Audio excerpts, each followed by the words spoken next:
E3 in 2006 was a critical milestone for Gears of War and the Xbox 360.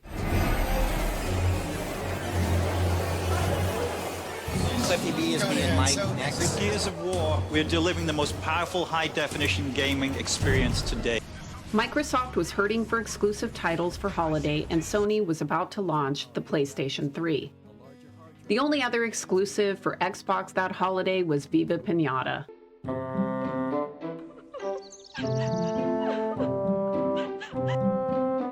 Not good enough.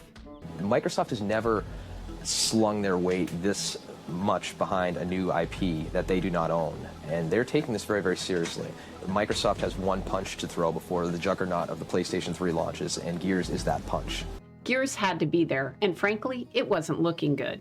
Luckily, we had E3. The Gears team thrived on events. It allowed them to show off their game and also the Unreal Engine. They knew even then that investing in an engine was really critical to their business. They also knew that having a fantastic game running on that engine was the best way to drive the features and to show off the engine. These high-stakes events focus the team like no other.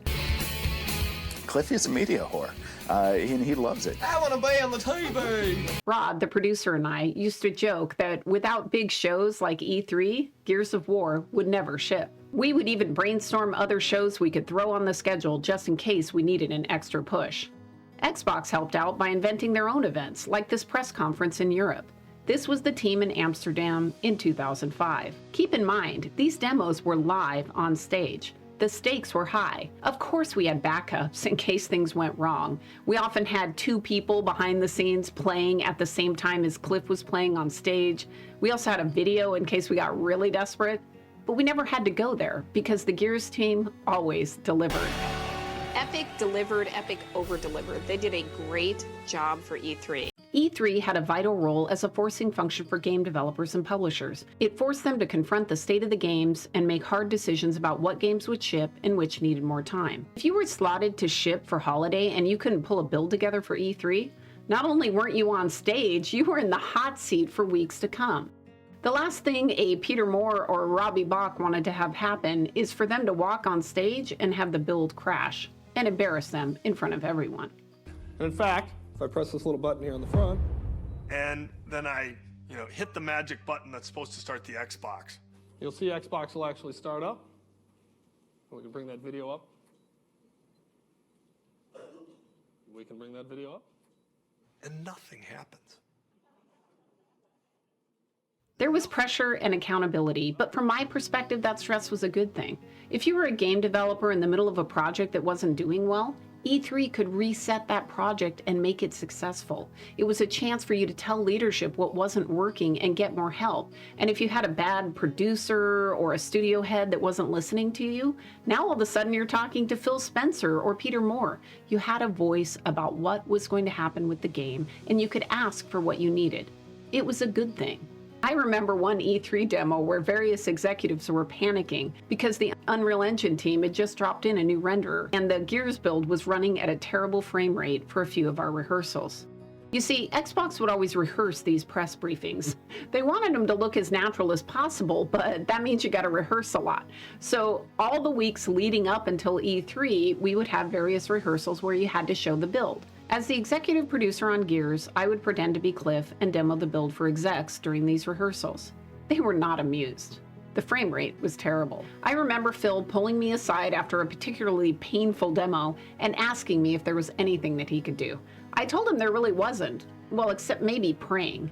You see, we had the best developers in the world working at Epic, and I knew they'd get it right, or at least I hoped. It was scary, but they made it. Not only did the Gears team deliver every time, in 2006 we opened the briefing, which was a huge honor. If you're in a briefing, you want to be either first or last, because that is what the audience remembers the most. Those were the days, but no more, because E3 is now officially dead. This isn't a surprise, it's been heading into oblivion for a while.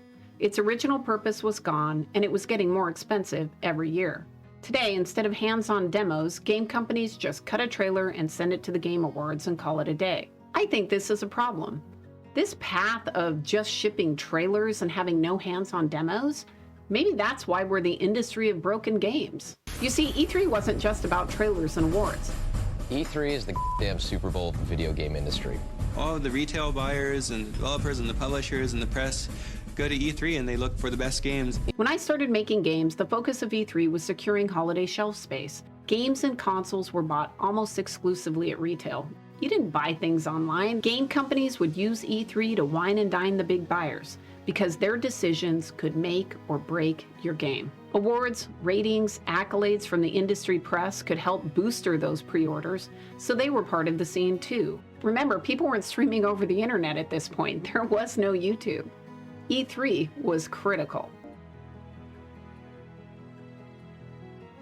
E3 also coincided with another important milestone: television ad buys. TV advertising was important for games. The problem with it is you had to buy it 3 months in advance. So if you purchased the advertising, you needed to know you'd make your date. That means they had to manage their games a lot more rigorously. At Microsoft, we had an idea called Code Complete. This was a stage in the game where most of the major systems were written. I say most because it was kind of a slippery definition, and there were plenty of games that weren't code complete at E3 that still shipped on time.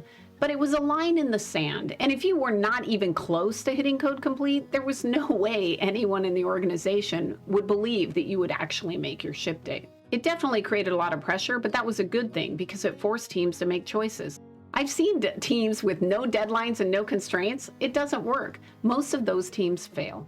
Talk to any good designer in the industry. They will tell you constraints are a good thing. We've talked about accountability, but what I loved more was the positive motivation of going to E3. If your game opened the keynote, your team was walking on clouds for weeks. Morale went through the roof. It felt wonderful. Being in the booth and watching people play the game for the first time was magical. It was pure joy, and you learned a lot about what you can improve. Even without the keynotes, it was a chance to show off for your friends in the industry. You could flex your design or graphics prowess. I'll never forget the Valve developers lining up to play Guardians of Middle-earth on a console. When Tim, our designer, set out to map the controller for Guardians, everyone said it was impossible, but he made it happen. Biggest surprise of the day so far is how quick they adapt to the controls. He proved that playing a MOBA on console worked, and Guardians was the talk of the show. Game development is mostly about fixing things that are broken. E3 was a moment to pop your head up and look around the industry. It was a chance to be inspired. Even Hollywood would attend. It was insane, the amount of actors and actresses that were there. And sometimes this led to embarrassing moments. Let me give you an example. I remember one time at E3, Cliff was running to an interview, and he asked me to make sure that his friend could get a demo of Gears of War. I was making small talk and asked him his name. He said it was Joe Rogan. I then asked him, well, what do you do?